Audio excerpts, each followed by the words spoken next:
Hi every one, നമ്മൾ ഇന്ന് നോക്കാനായിട്ട് പോകുന്ന വൺ വേർഡ് സബ്സ്റ്റിറ്റ്യൂഷൻ അക്സോറിയസ് ആണ്. So a person who is excessively fond of one's wife, അല്ലേ? വൈഫിനോട് വളരെയധികം അറ്റാച്ച്ഡ് ആയിട്ടുള്ള, ഓവറായിട്ടുള്ള ഡിവോഷൻ കാണിക്കുന്ന ഹസ്ബൻഡിനെയാണ് അല്ലെങ്കിൽ പേഴ്സണെയാണ് നമ്മൾ എന്ത് പറയുക? എക്സോറിയസ് എന്ന് പറയുക. ഓക്കെ, സോ ഇവിടെ തന്നിരിക്കുന്ന സെൻറ്റൻസ് നോക്കാം. He was so uxorious that he cancelled all plans for her, അല്ലേ?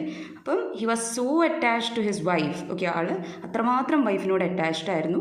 സോ ദാറ്റ് ആൾക്കുണ്ടായിരുന്ന എല്ലാ പ്ലാൻസും വൈഫിന് വേണ്ടിയിട്ട് ക്യാൻസൽ ചെയ്തു എന്നുള്ളതാണ് ഇവിടെ ഉദ്ദേശിക്കുന്നത്. ഓക്കെ, ഇനി ഇതുമായിട്ട് റിലേറ്റഡ് ആയിട്ട് വരുന്ന ഏതാനും ഇമ്പോർട്ടൻ്റ് ആയിട്ടുള്ള വൺ വേർഡ് സബ്സ്റ്റിറ്റ്യൂഷൻസ് നോക്കാം. Misanthrope is a person who hates mankind. Okay, ഇപ്പം misanthrope, anthro is a word related to human kind. Okay, അപ്പം മിസ് എന്ന് പറയുമ്പോൾ നെഗറ്റീവാണ്. സോ മിസാൻത്രോപ്പ് എന്ന് പറയുമ്പോൾ ഹെയ്റ്റ്സ് മാൻകൈൻഡ്. ഓക്കെ, മാൻകൈൻഡിനെ, മാനവരാശിയെ ഇഷ്ടമല്ലാത്ത ആളുകളെയാണ് മിസാൻത്രോപ്പ് എന്ന് പറയുക.